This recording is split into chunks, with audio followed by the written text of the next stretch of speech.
Good morning everyone. Reduction, ठीक है। देखो क्या है, रिडक्शन में हम जो टॉपिक आपका लास्ट जो हम कवर कर रहे थे वो क्या था। रिडक्शन में हम पढ़ रहे थे रिडक्शन ऑफ इपॉक्साइड, ठीक है। अब देखो इपॉक्साइड रिंग की जो ओपनिंग होती है इपॉक्साइड का रिडक्शन में मैंने आपको दो मेथड बताए। एक तो हम डीऑक्सीजनेशन कर सकते हैं, यानी जो इपॉक्साइड में जो ऑक्सीजन है उसको हम बाहर कर सकते हैं, वो भी एक टाइप का रिडक्शन, ऑक्सीजन का निकलना रिडक्शन है, ठीक है। तो ये भी रिडक्शन होगा।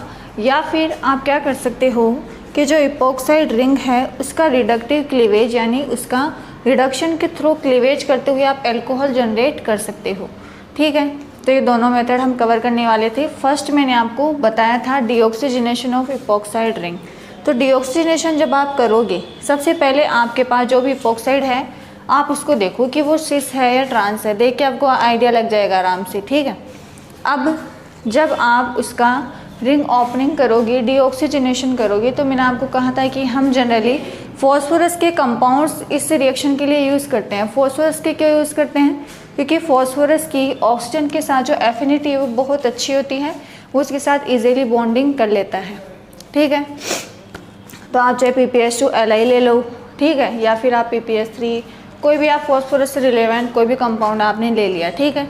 अब वो क्या करेगा फॉस्फोरस, आपको अच्छे से पता है लोन पेयर होते हैं जब PPS3 आप लोगे, ठीक है। ट्राइवेलेंट अगर फॉस्फोरस आपने लिया है तो उसके पास एक लोन पेयर है, क्योंकि वो नाइट्रोजन वाली फैमिली में आता है और नाइट्रोजन के पास भी 3 बॉन्ड पेयर, एक लोन पेयर, जस्ट लाइक उसी की तरह फॉस्फोरस के पास भी सेम केस हो जाएगा, एक लोन पेयर रहेगा उसके पास। तो क्या करेगा, उस लोन पेयर की हेल्प से उस इपॉक्साइड रिंग पर अटैक करेगा।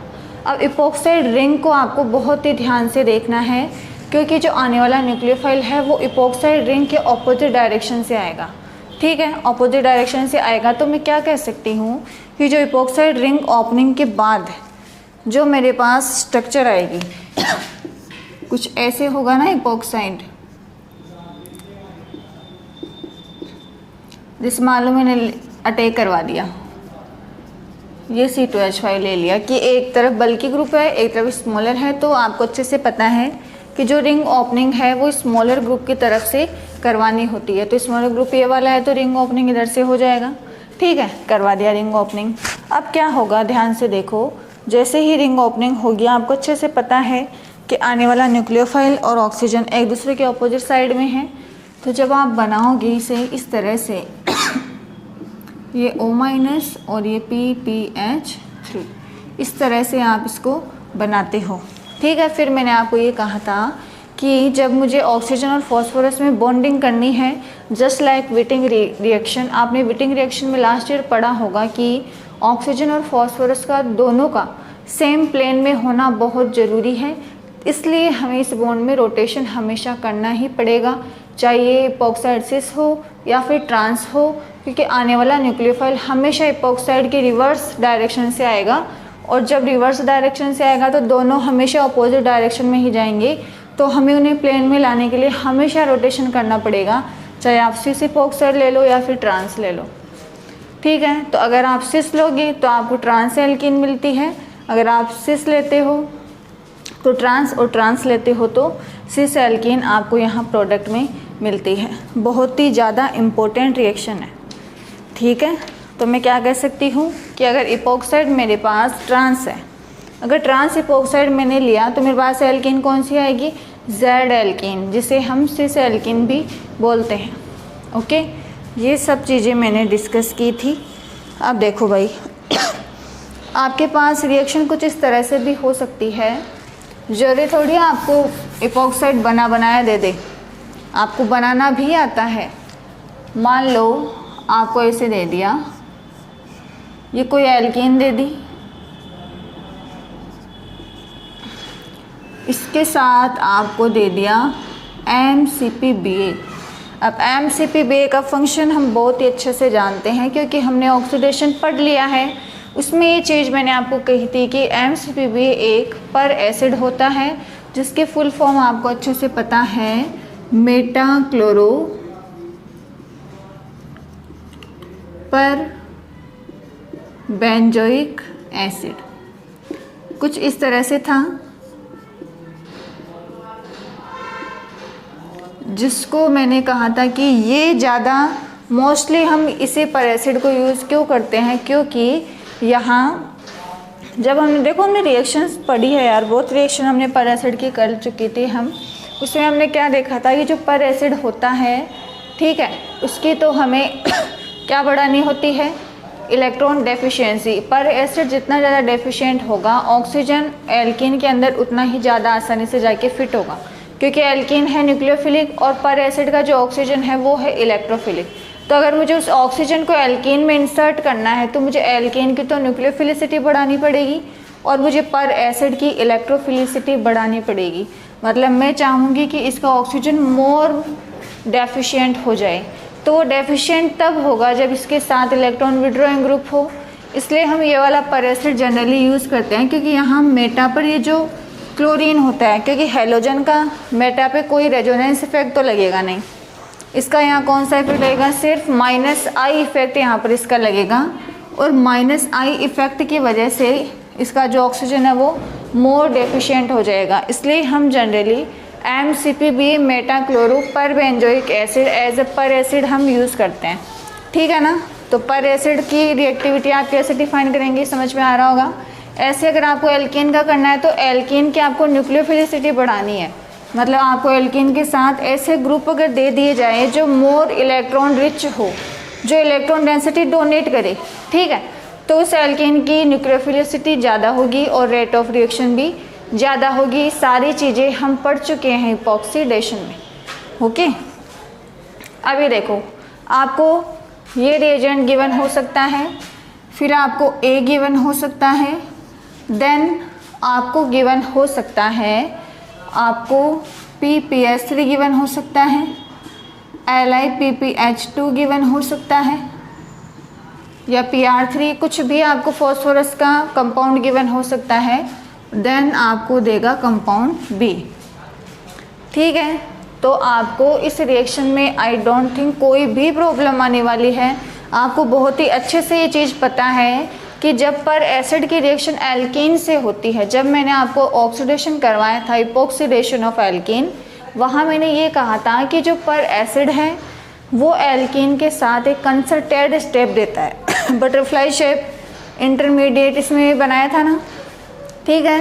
तो जो पर एसिड है उसका एल्कीन के अंदर जो अटैक होता है वो कंसर्टेड स्टेप में होता है, मतलब एल्कीन की स्टीरियो में कोई चेंज नहीं आता।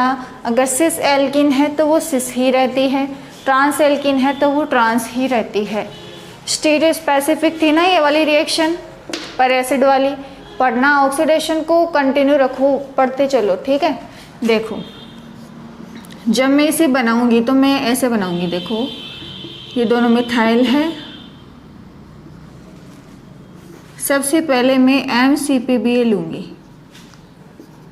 ठीक है। MCPB मैं बहुत ही अच्छे से मैं जानती हूँ कि इसका काम क्या है, इसका काम है इपॉक्सीडेशन करना विथ स्टीरियो स्पेसिफिसिटी, यानी एल्कीन की स्टीरियो में कोई चेंज हमें नहीं करना, क्योंकि ये वाला जो स्टेप होता है वो कंसर्टेड स्टेप होता है।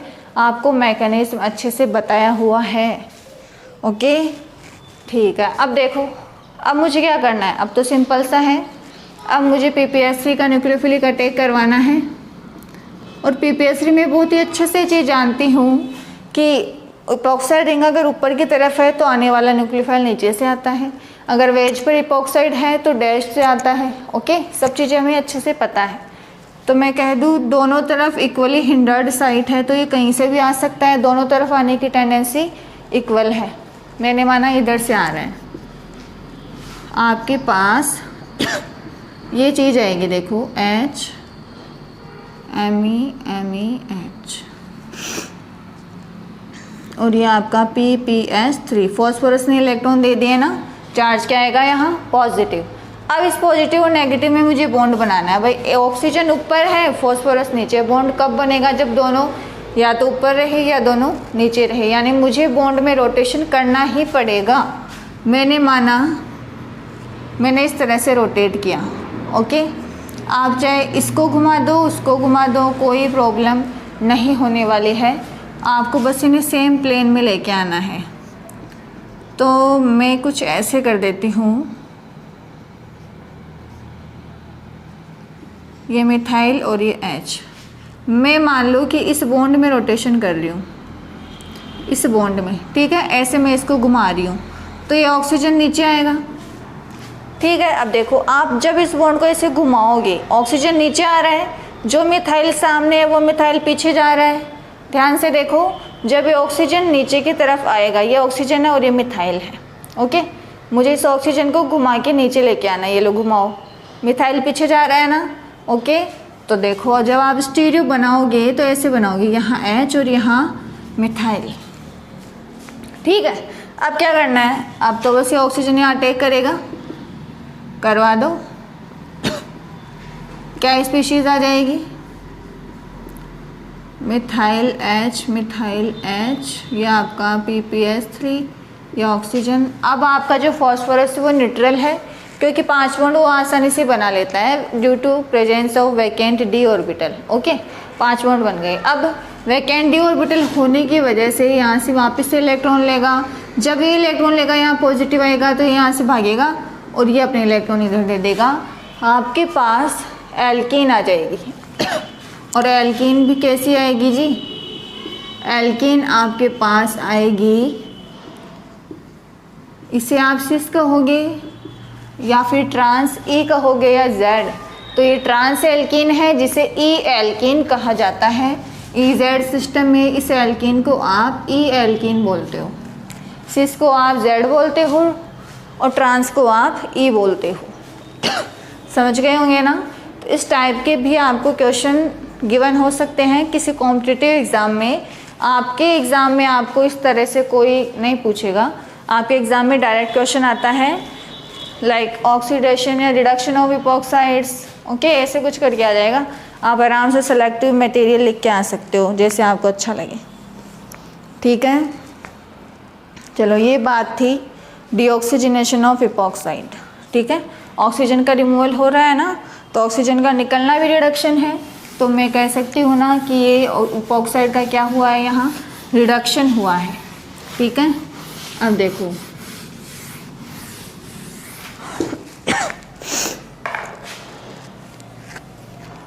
अब next reductive cleavage.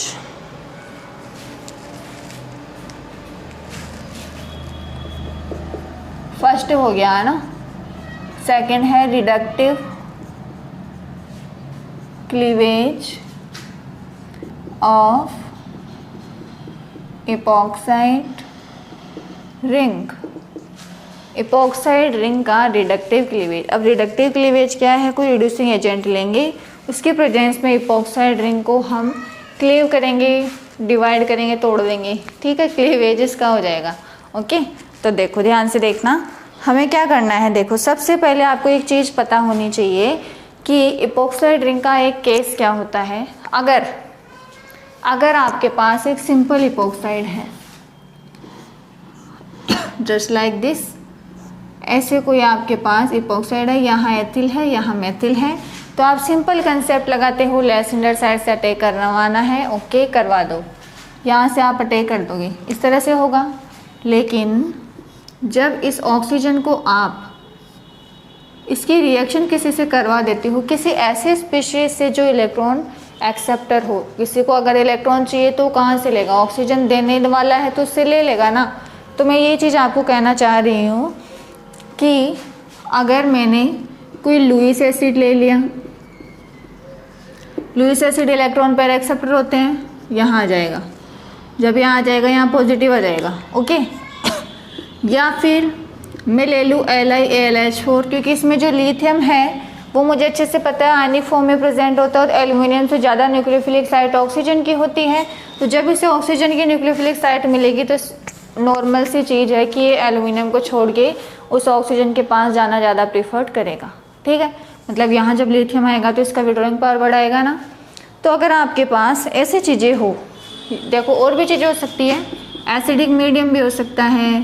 Acidic medium होगा तो आपको अच्छे से पता है ये H+ ले सकता है due to presence of lone pair, तो जब H लेगा तो फिर से यहाँ पॉजिटिव। तो अगर ऐसी कंडीशन यहाँ हमारे पास बने, ठीक है, अगर हमें रिएक्शन में कोई लुईस एसिड गिवन हो जस्ट लाइक BF3, अब BF3 लिखा है तो BS3 BR3 कुछ भी हो सकता है, ठीक है।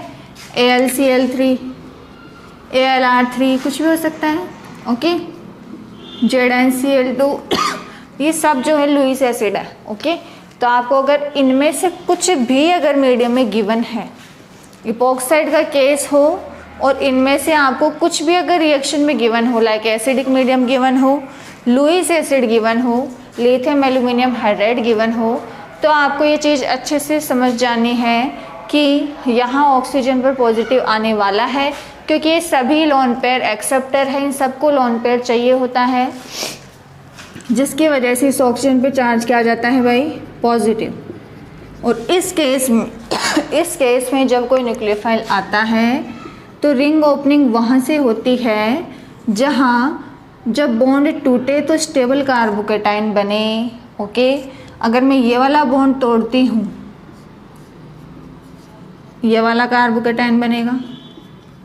अगर मैं इधर वाला बॉन्ड तोड़ती हूँ तो मुझे ये वाला कार्बोकेटाइन मिलेगा। आपको बहुत ही अच्छे से ये चीज़ पता है कि जब कार्बोकेटाइन के पास इलेक्ट्रॉन रिलीजिंग ग्रुप प्रेजेंट हो तो वो उसकी स्टेबिलिटी को बढ़ाते हैं, पता है ना हमें अच्छे से। तो ये भी हमें अच्छे से पता है कि जो मिथाइल होता है उसका रिलीजिंग पावर कम होता है और इसका ज़्यादा होता है।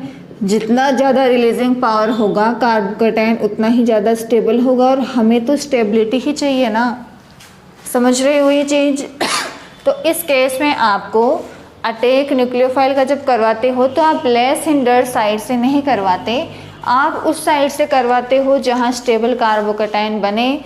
अब वो साइड लेस हिंडर्ड भी हो सकती है, मोर हिंडर्ड भी हो सकती है, वो हम रिएजेंट अपना जो सबस्ट्रेट होगा उसे देख के डिसाइड करेंगे, समझ गए ना। तो अभी मैं कुछ ऐसे ही एग्जाम्पल लेने वाली हूँ इस रिएक्शन में, रिडक्टिव क्लीवेज में, तो थोड़ा ध्यान से देखना। चलो बनाते हैं।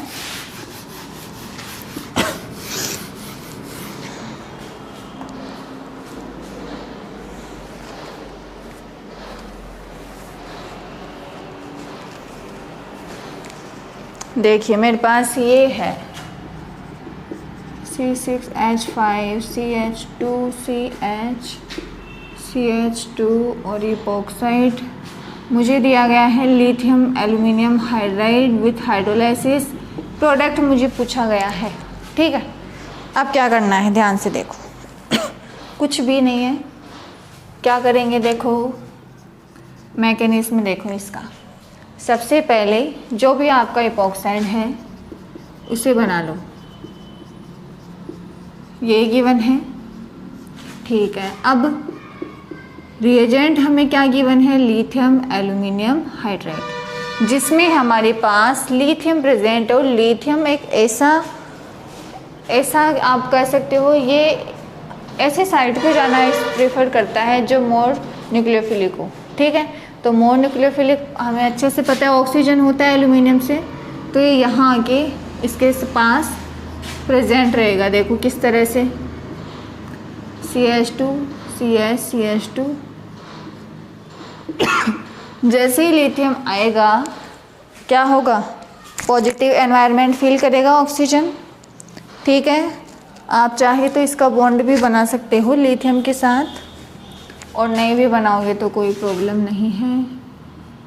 जनरली लिथियम बॉन्ड बनाता नहीं है, आयनिक कंपाउंड ज़्यादा बनाता है, ठीक है। ये वाली कंडीशन आ जाएगी। अब देखो, अब हमारे पास क्या होगा, अब हमारे पास एल्यूमिनियम हाइड्राइड है,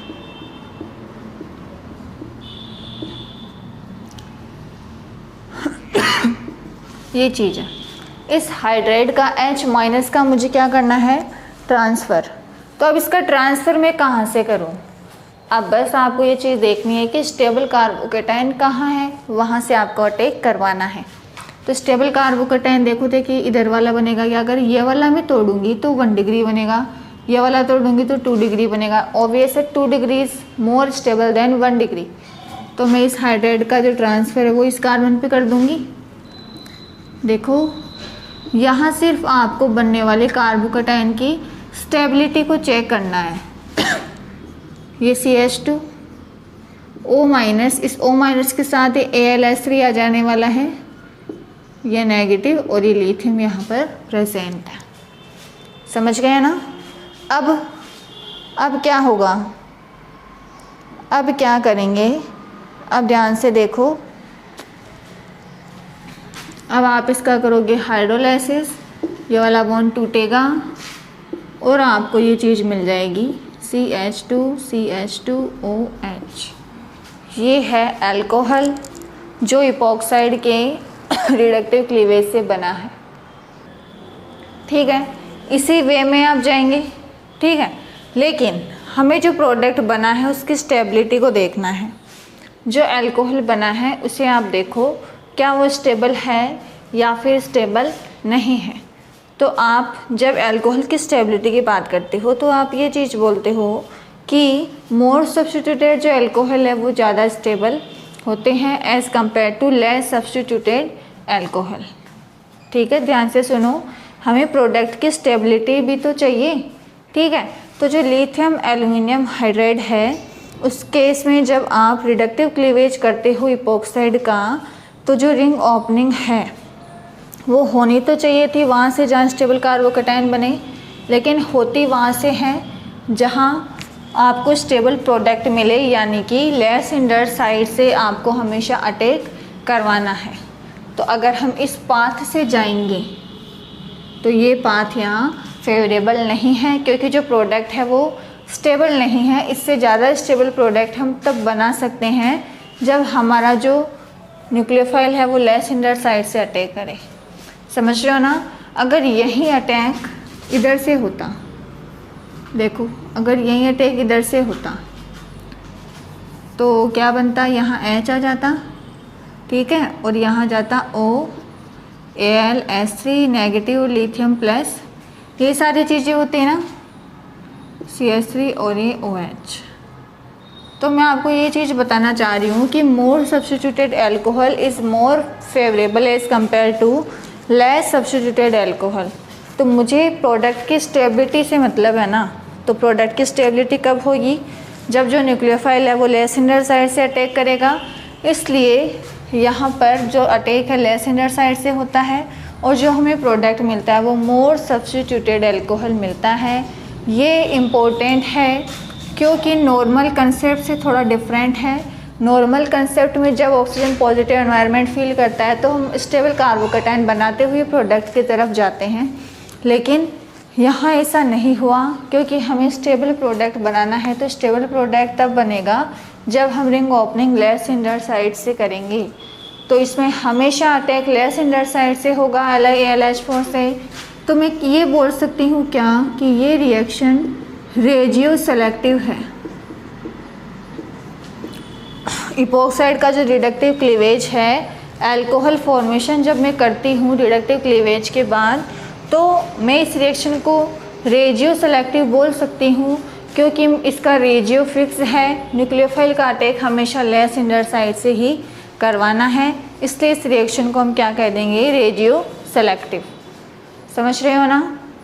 ओके ये इपॉक्साइड रिंग का रिडक्टिव क्लीवेज है जिससे आपको हमेशा अल्कोहल्स मिलेंगे। ठीक है ना। अब देखो कुछ एग्जाम्पल करते हैं।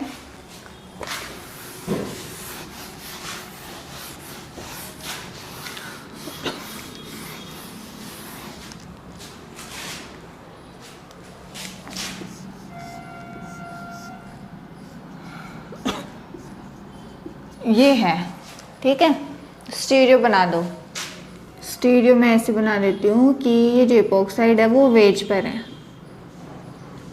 अगर इपॉक्साइड वेज पर है तो समझ रहे हो ना कि ये मिथाइल डैश पर है, और यहाँ वाला जो H है वो भी डैश पर है। ओके, ले आओ लिथियम एल्यूमिनियम हाइड्राइड। बहुत ही अच्छे से आपको ये चीज़ अब पता चल गई है कि ऑक्सीजन भी पॉजिटिव आता है लिथियम आने से, सारी चीज़ें हमें अच्छे से पता है। लेकिन प्रोडक्ट क्या बनता है वो भी हमें अच्छे से पता है कि जब प्रोडक्ट बनता है तो उस दौरान, ठीक है, जो हाइड्राइड आयन है वो लेस हिंडर साइड से हमेशा आता है, इसलिए ये रिएक्शन रेजियो सेलेक्टिव है। लेस हिंडर ये वाला है, समझ रहे हो ना। तो जो हाइड्राइड आयन आएगा वो इधर से आएगा। ध्यान से सुनो, जब मैं इसका प्रोडक्ट बनाऊंगी, देखो ये वाला बॉन्ड टूटेगा ना, O माइनस आएगा। ओके, अगर इपॉक्साइड वेज पर है तो आने वाला न्यूक्लियोफाइल डैश से आएगा। डोंट फॉरगेट, ये चीज़ आपको अच्छे से याद रखनी है कि जो आपका इपॉक्साइड है जब न्यूक्लियोफाइल आएगा तो उसके अपोजिट डायरेक्शन से आएगा। ठीक है, अगर इपॉक्साइड वेज पर है तो आने वाला डैश से आएगा ना, तो ये हाइड्राइड आयन डैश से। ठीक है, और ये दूसरा वाला है वो वेज पर है। ये वो हाइड्राइड आयन है जो हमारे इस रिएजेंट से आया है। समझ रहे हो ना?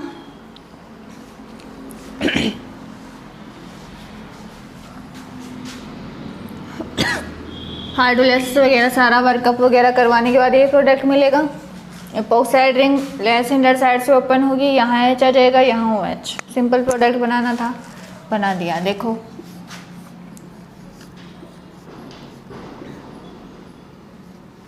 ये भी गिवन हो सकता है, कोई बड़ी बात हमारे लिए नहीं है। अब यहाँ तो इक्वली हिंडर्ड साइड है तो कहीं से भी आप अटैक करवा दो। बस ध्यान में क्या रखना है कि इस OH और हाइड्राइड का जो स्टीरियो है वो रिवर्स होगा, सेम नहीं होगा। समझ रहे हो ना? क्योंकि इपॉक्साइड रिंग अगर ऊपर की तरफ है तो हाइड्राइड नीचे से आएगा, तो हाइड्राइड और इस OH दोनों की स्टीरियो हमेशा अलग होगी। बस इतना ध्यान रखना है। देखो अगर मैंने इस मिथाइल को वेज पर बनाया है ना, तो सीधी सी बात है OH डैश पर आएगा। कहीं से भी तोड़ दो यार, मैंने इधर से तोड़ा है। ठीक है, अब अगर OH डैश पर है तो हमें बस इतना ध्यान रखना है कि आने वाला हाइड्राइड वेज से आएगा। समझ गए होंगे ना कैसे आपको प्रोडक्ट डिसाइड करना है? कहने का मतलब ये है कि यहाँ मेरे लिए जो इपॉक्साइड है वो मैंने माना है कि डैश पर है, और ये जो ग्रुप है वो मैंने माना है वेज पर है। अब इजी लग रहा होगा? ठीक है, तो ऐसे आप इपॉक्साइड रिंग का रिडक्टिव क्लीवेज भी कर सकते हो। स्पेशल केस इम्पोर्टेंट है, नॉर्मल कंसेप्ट से थोड़ा अलग है, इसलिए ध्यान रखना है। Okay,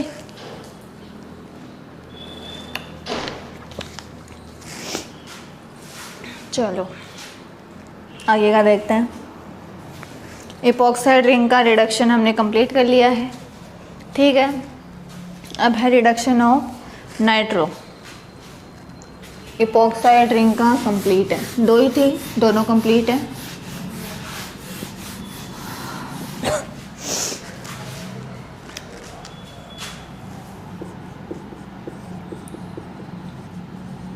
oxidation of nitro compounds.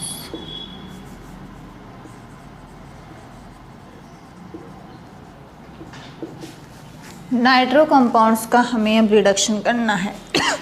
अब ध्यान से देखते जाओ कि नाइट्रो कंपाउंड से क्या क्या बन सकता है, फिर हम बना के भी देख लेंगे। पहले ये तो देखिए कि बन क्या क्या सकता है। अच्छे से पता है NO2 में कोऑर्डिनेट बॉन्ड होता है। कोऑर्डिनेट बॉन्ड अगर मैं हटाऊंगी तो जिसकी तरफ हेड होता है उसकी तरफ नेगेटिव आता है, और जिसकी तरफ टेल होता है उस तरफ पॉजिटिव आता है। इस तरह से बना सकते हैं। ओके, अगर कोऑर्डिनेट बॉन्ड में नहीं बनाऊंगी तो ऐसे बनाऊंगी। अब ध्यान से सुनो, अगर मैं यहाँ टोटोमेरिज्म करवा दूँ, टोटोमेरिज्म कैसी होगी? इस डबल बॉन्ड के लिए अल्फा H है तो ये वाला H यहाँ शिफ्ट हो जाना है। देखो क्या चीज़ बन सकती है आफ्टर टोटोमेरिज्म, आपको ये चीज़ मिलेगी OH, ये O माइनस। देखो ये चीज़ मिलेगी ना। ठीक है, फर्स्ट पॉसिबिलिटी है कि मैं ये काम करूं, या फिर मैं क्या कर सकती हूँ, थोड़ा ध्यान से देखना। मैं इसका हाइड्रोजनेशन कर दूं, मतलब मैं इस नाइट्रो का रिडक्शन कर दूं, टोटोमेरिज्म ना करवा के मैं इसका डायरेक्ट रिडक्शन कर दूं। कर दो रिडक्शन, क्या होगा रिडक्शन से? देखो ध्यान से, सबसे पहले तो यहाँ एच आएगा, ठीक है। देखो सबसे पहले मैं क्योंकि प्रोडक्ट डायरेक्ट बनाऊंगी, ठीक है, तो आप थोड़ा समझ लो कि कैसे बनेगा वो। तो सबसे पहले देखो ये काम होगा, यहाँ आर, यहाँ भी आर।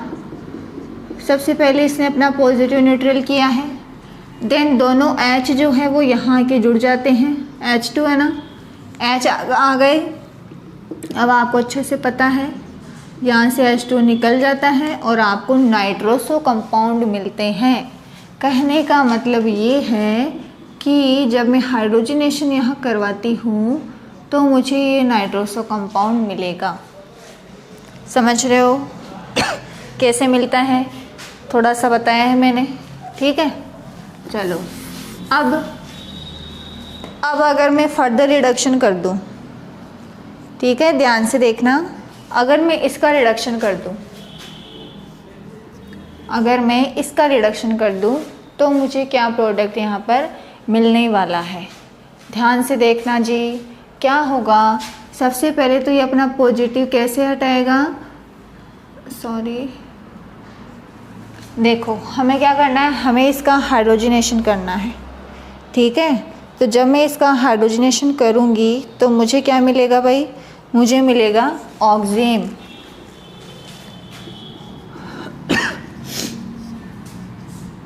डबल बॉन्ड NOH, ऑक्सीम मुझे यहाँ पर मिलेगा।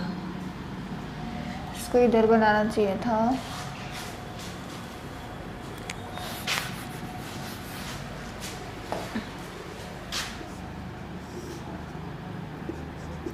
देखो ये चीज़ मिलेगी मुझे जब मैं इसका रिडक्शन करवाऊंगी NOH, जिसे क्या कहते हैं, ऑक्सीन, ठीक है, ऑक्सीन मिलेगी। अब ये ऑक्सीन अगर मैं इससे बनाऊं तो बना दूंगी भाई, क्या दिक्कत है, कोई दिक्कत नहीं है।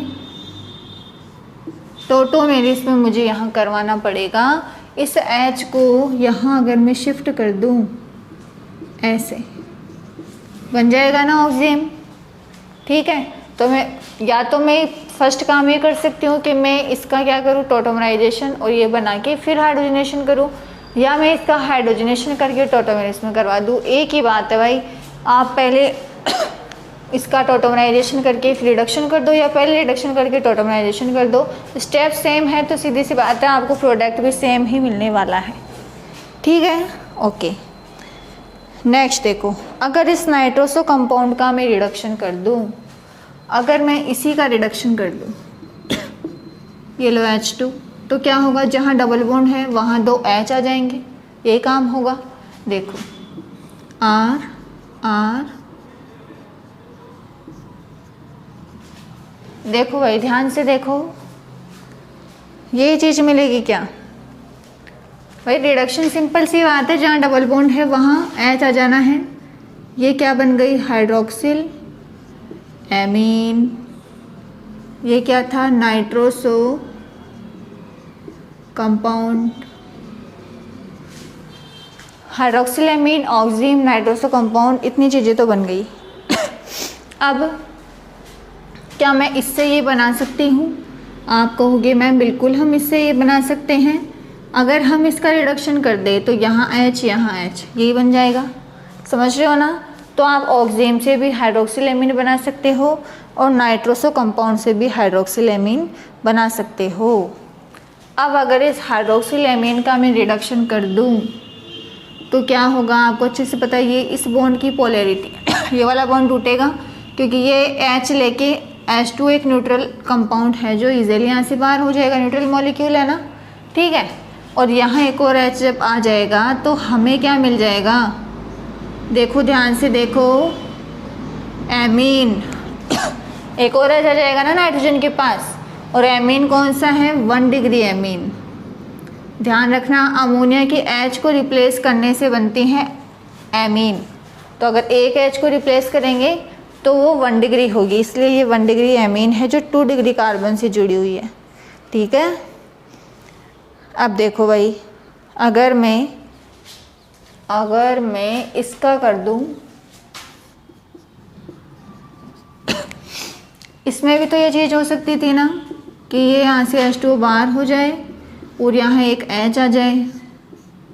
पॉसिबिलिटी की बात कर रही हूँ मैं कि रिडक्शन से हम क्या क्या बना सकते हैं, ठीक है। इसे हम बोलते हैं इमीन। कार्बन और नाइट्रोजन में जब डबल बॉन्ड हो तो उसे इमीन कहा जाता है, ठीक है। इस इमीन से मैं एमीन बना सकती हूँ क्या? आप कहोगे बिल्कुल बना सकते हैं। इसका अगर हाइड्रोजनेशन करेंगे तो यहाँ 2 H आ जाएंगे, रिडक्शन होकर हमें एमीन मिल जाएगी। कोई टफ वाली बात थोड़ी है। ऐसे ही अगर मैं इसका हाइड्रोलाइसिस कर दूं तो अच्छे से आपको चीज़ पता है कि ये वाला बॉन्ड टूटता है, यहाँ 2 H आ जाते हैं और यहाँ OH आ जाता है।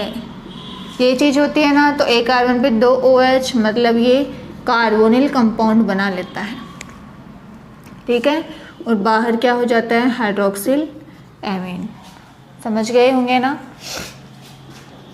ये है कार्बोनिल।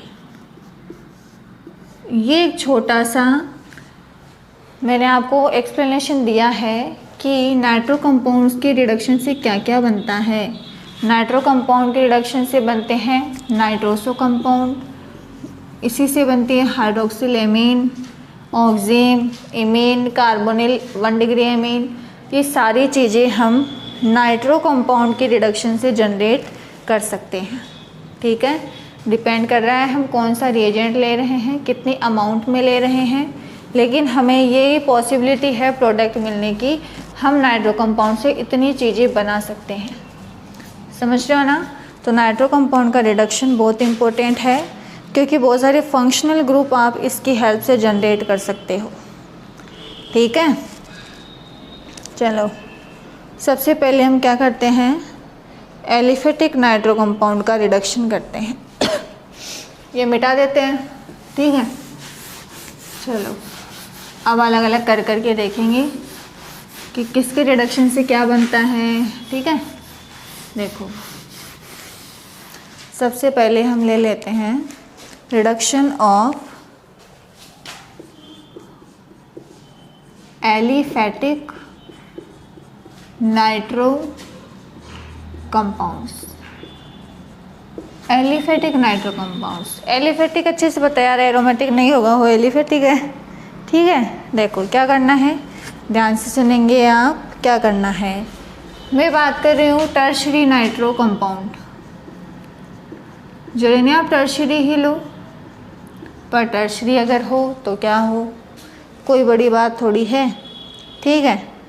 अब देखो जनरली टर्शरी नाइट्रो कंपाउंड जो होते हैं, यानी कि जो टर्शरी कार्बन से जुड़े हो, उनका रिडक्शन जब हम एल्यूमिनियम Hg के साथ करते हैं, एल्यूमिनियम अमलगम, ठीक है, और फिर हीट कर देते हैं, तो हमें जो कंपाउंड मिलते हैं वो होते हैं एमीन।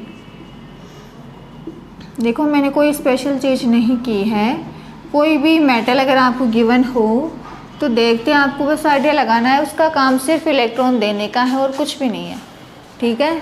और H2 आपको पता है वो तो H देगा ही, तो बस आराम से आप NO2 का NH2 में रिडक्शन कर देंगे। मेटल इलेक्ट्रॉन डोनर होगी, हाइड्रोजन तो जुड़नी ही है, ठीक है। चलो या फिर हम इसका कर सकते हैं कैटालाइटिक हाइड्रोजनेशन। कैटालाइटिक हाइड्रोजनेशन में आप कोई भी कैटालाइटिक मेटल ले लो काम में, उसके प्रेजेंस में आपको हाइड्रोजनेशन करवाना है। अब कैटालाइटिक मेटल्स आपको पता है, निकल, प्लेटिनम, पैलेडियम जनरली यूज़ होती है, ठीक है ना। ओके, तो देखो क्या होगा, क्या बनेगा, वही नाइट्रो कंपाउंड के रिडक्शन से आपको क्या मिलने वाला है, आपको मिलने वाला है एमीन। ये सिंपल रिडक्शन है नाइट्रो कंपाउंड से एमीन। कैसे हम जनरेट कर सकते हैं, या तो हम मेटल के प्रेजेंस में हाइड्रोजन ट्रांसफ़र कर सकते हैं, या फिर हम कैटालाइटिक हाइड्रोजनेशन भी कर सकते हैं। आपको दोनों ही सिचुएशन में जो प्रोडक्ट मिलता है वो एमीन मिलती है, और वो भी हमेशा 1 डिग्री एमीन, ठीक है। चलो ये आपका फर्स्ट मेथड है। सेकंड सिंपल सबसे common reagent LiAlH4, lithium aluminium hydride. मुझे इसकी प्रॉपर्टीज़ आपको बताने की नीड नहीं है, आपको बहुत ही अच्छे से चीज़ पता है कि जो लिथियम एल्यूमिनियम हाइड्राइड वो स्ट्रॉन्ग रिड्यूसिंग एजेंट है, तो नाइट्रो के रिडक्शन से एमीन बना देगा। नाइट्रो का जो लास्ट रिडक्शन है या हाईएस्ट रिडक्शन है, हाईएस्ट रिड्यूस्ड प्रोडक्ट जो है वो एमीन होता है।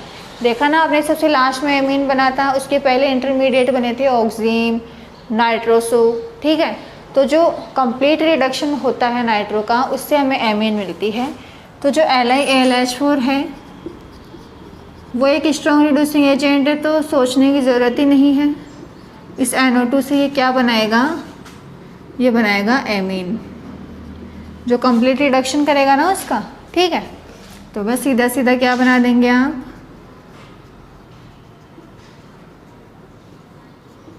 ये लो, ये बन गया प्रोडक्ट। कुछ भी नहीं है इनमें, आप लोग आराम से कर लेंगे। आपको कोई भी रिएजेंट गिवन हो सकता है यार, कुछ भी गिवन हो सकता है। लो मान लो आपको ये गिवन है,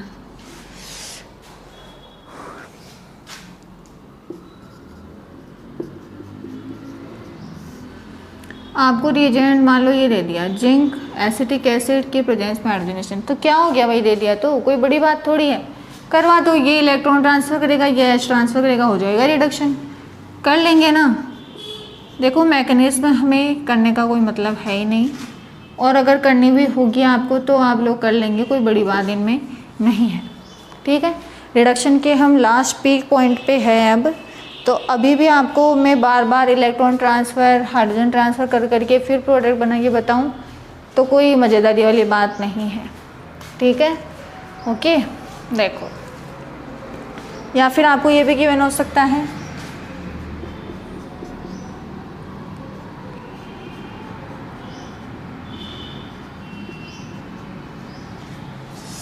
ये कंपाउंड भी आपको गिवन हो सकता है यहाँ NH हो, कुछ भी गिवन हो सकता है यार, कुछ भी। ये रिएजेंट दे दिया या फिर कुछ और दे दिया, जैसे आपको दे दिया हाइड्रोजन पैलेडियम कार्बन, ये लो, ये क्या कर लेगा भाई, ये इसका काम भी रिडक्शन है, तो NO2 का रिडक्शन करके ये भी क्या बना देगा, ये भी एमीन बना देगा। ये लो, बस सीधे सीधे रिडक्शंस है, कहीं भी आपको कोई भी दिक्कत नहीं आने वाली है, ठीक है। तो नाइट्रो से अगर आपको एमीन बनाना हो तो ये सबसे सिंपल जनरल मेथड्स है जो आप लोगों को यूज़ करने हैं। आप कैटालाइटिक हाइड्रोजनेशन करवा दो, मेटल्स की प्रेजेंस में हाइड्रोजन का एडिशन करवा दो, या फिर आप लिथियम एल्यूमिनियम हाइड्राइड जो कि वेल नोन रिड्यूसिंग एजेंट है, स्ट्रॉन्ग रिड्यूसिंग एजेंट, आप चाहे वो ले लो, या फिर आप क्या ले सकते हो, वही कोई भी मेटल आप ले सकते हो, प्रोटॉन डोनर की प्रेजेंस में आप हाइड्रोजनेशन करवा सकते हो, ठीक है ना, कोई बड़ी बात इसमें नहीं है। अब ध्यान से सुनो, नेक्स्ट लिथियम एल्यूमिनियम हाइड्राइड हो गया, ठीक है। अब नेक्स्ट क्या है वो देखो, ये तो एमीन का था। अगर मुझे ऑक्सीजन बनाना हो, मुझे एमीन नहीं बनाना, मुझे कंप्लीट रिडक्शन नहीं करना, मुझे इसका पार्शियल रिडक्शन करना है, ठीक है। देखो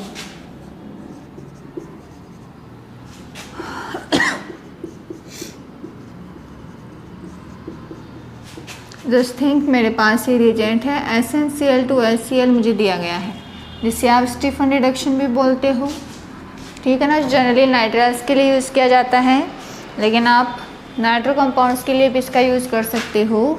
तो ये क्या करता है, ये सिर्फ नाइट्रो से ऑक्सीजन बना पाता है, ठीक है।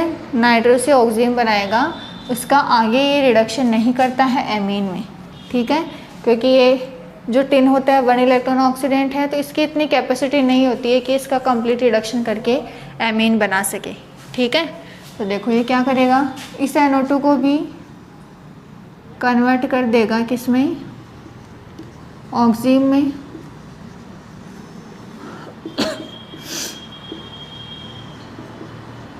और इसको भी कन्वर्ट कर देगा ऑक्सीजन में। देख लो ध्यान से, ठीक है। अब देखो, अगर यहाँ ये H प्रेजेंट है, इस कार्बन से अगर ये जुड़ा हुआ जो ग्रुप है वो H है, तो इस ऑक्सीजन को मैं बोलूँगी एल्डोक्सिन, क्योंकि जब मैं इसका हाइड्रोलाइसिस करती हूँ तो मुझे एल्डिहाइड मिलते हैं। देखो ये वाला बॉन्ड टूटेगा, यहाँ डबल बॉन्ड O आ जाएगा, एल्डिहाइड मिलेगा ना। तो अगर यहाँ H हो तो मैं इसे एल्डोक्सिन कहूँगी, अगर ये कोई R ग्रुप होता तो मैं कीटोक्सिम कहूँगी, क्योंकि अगर इस H की जगह R होता तो मुझे हाइड्रोलाइसिस के बाद क्या मिलता, मुझे मिलता कीटोन, इसलिए मैं उसे कहूँगी कीटोक्सिम।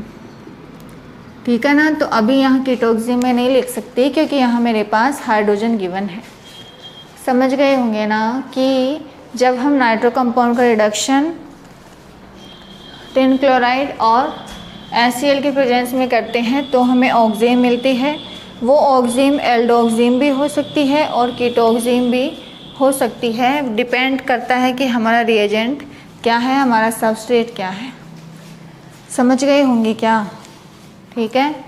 आप सोच रहे होंगे कि यूनिट तो कंप्लीट ही नहीं होती, मैम बोलती है नेक्स्ट में हो जाएगी, नेक्स्ट में हो जाएगी, है ना। तो कंप्लीट हो जाएगी। एक्चुअली चीज़ें थोड़ी थोड़ी निकल के आ जाती है, थोड़ा एक्स्ट्रा आ जाता है, तो फिर वो बताए बिना लगता है कि कुछ बच रहा है, तो इससे बेटर है कि हम सारी चीज़ें कवर ही कर लें, है ना। बट हो जाएगी, कोई दिक्कत वाली बात नहीं है। नाइट्रो के बाद आपका नाइट्रोसो कंपाउंड का रिडक्शन है बस, फिर हाइड्रोजिनोलाइसिस है। इस बार कोई गलतफहमी मुझे नहीं है, इस बार सच में आपका ज़्यादा मटेरियल इस यूनिट का नहीं बचा है। अच्छे से सारे नोट्स बनाओ, सारे अच्छे से क्लियर करो। देखो बिल्कुल सिंपल सा यूनिट लग रहा है मुझे तो। इसमें लिथियम एल्यूमिनियम हाइड्राइड हर जगह, हर एक फंक्शनल ग्रुप के रिडक्शन में आपको लिथियम एल्यूमिनियम हाइड्राइड तो मिलेगा ही मिलेगा। ठीक है, तो आप आराम से, ये तो कॉमन हो गया, एक रिएक्शन तो कॉमन हो गई जो सब में आएगी, तो आप वो चीज़ें पढ़ोगे जो उसके लिए डिफरेंट है। ठीक है, जो स्पेशल केस है कि अगर मुझे नाइट्राइल से बनाना हुआ, नाइट्राइल से अगर मुझे एल्डिहाइड बनाना हुआ, स्टीफन रिडक्शन स्पेसिफिक है ना, तो ऐसे स्पेसिफिक चीज़ें आप हर रिडक्शन में याद रखो कि कौन सी चीज़ है जो बाकी सब में नहीं है और इसमें है। बस यूनिट चुटकियों में याद हो जाएगी, आधे पेज की भी यूनिट नहीं लगेगी शॉर्ट में जब आप इसको याद करने बैठोगे। ठीक है ना। तो अगर आपने अच्छे से पढ़ा है शुरू से लास्ट तक इस यूनिट को, तो आपको कहीं कोई दिक्कत नहीं आने वाली है। ये यूनिट्स ऐसे याद करने की नहीं होती है कि आप लेके बैठ रहे हो और उससे रट्टा मार रहे हो, नहीं, ऐसे नहीं करना है। आपको क्या करना है, सबसे पहले तो जितनी भी रिएक्शंस हैं वो, फिर उनके रिएजेंट, देन उनके प्रोडक्ट। ठीक है, मतलब मैं ऐसे पढ़ती थी, अब आप कैसे पढ़ते हो तो आप ही जानो। लेकिन ये चीज़ तब इफ़ेक्टिव होगी जब आपको मैकेनिज्म पता हो, और मैकेनिज्म आपके माइंड में तब जाएगी जब आप उनको लिख लिख के याद करोगी। क्योंकि जब तक आप नोट्स देखोगे, वीडियो देखोगे, आपको लगेगा कि यार ये तो बहुत ही ईजी है, समझ में आपको सब आएगा, क्योंकि टफ़ चीज़ें है ही नहीं, सारी चीज़ें बहुत ईजी है, समझ में आपको बहुत अच्छे से आ जाएगी। लेकिन जब आप करने बैठोगे ना तो आपसे नहीं होगी जब तक आप इनकी प्रैक्टिस नहीं करोगे। समझ रहे हो ना। तो सबसे पहले तो रिएक्शंस को लिख लिख के याद करने का, एक्चुअली अब तक तो ये चीज़ें आपके अंदर डेवलप हो जानी चाहिए थी। अब तो PG फाइनल आ गया, ठीक है, लेकिन अभी भी कोई ऐसे बड़ी बात नहीं है। मैं तो अभी भी लिख लिख के याद करती हूँ। कुछ चीज़ें जो माइंड में नहीं जाती, जैसे ठान लेती है कि जाना ही नहीं है, उनको लिख के याद करो। बस एक बार याद कर लो, लिख के अगर मैंने देख लिया तो मैं कॉन्फिडेंट हो जाती हूँ कि मुझे अब ये चीज़ अच्छे से याद है। तो ऐसा कुछ आप लोग भी ट्राई करो। फिर अगर आपको एक बार लिख के आपने देख लिया ना, तो सच में एक कॉन्फिडेंस आ जाएगा आपके अंदर कि हाँ हमने ये रिएक्शन पढ़ ली थी और वो हमें याद। और जब रट्टा मारते हैं तो वो थोड़ी देर के लिए तो याद रहेगा, लेकिन एक डर रहता है कि पता नहीं कब भूल जाएंगे, और भूल भी जाते हैं, है ना। तो हमें भूलने वाला काम नहीं करना है, हमें याद करना है, लेकिन इफ़ेक्टिव वे में स्मार्ट स्टडी आपको करनी है, क्योंकि अब टाइम भी इतना नहीं है। तो जिस तरह से आपको पढ़ाया जा रहा है ना, चीज़ों को कंटिन्यूटी में लेके उनको याद करते हुए चलो, ताकि बाद में कोई प्रेशर आप पर नहीं आए। ठीक है, देखो नाइट्रो कंपाउंड का हो गया, बाकी और देखेंगे। नाइट्रो में और कुछ रहेगा तो कल वाली क्लास में वो भी कंप्लीट हो जाएगा, लाइक एरोमेटिक नाइट्रो कंपाउंड का है शायद। ठीक है, फिर नाइट्रोसो, देन हाइड्रोजिनोलाइसिस, एंड देन आपका रिडक्शन यूनिट कंप्लीट। फिर हम पढ़ेंगे रीअरेंजमेंट। ठीक है, तो रिएजेंट्स में देखो हमारे 2 यूनिट्स हो जाएंगे। ओके, तो आज का मैं यहीं तक रखती हूँ, बाकी कल वाली क्लास में वापस से इसी नाइट्रो को हम आगे कंटिन्यू करेंगे। ठीक है, तो आज यहीं तक रखते हैं। ठीक है।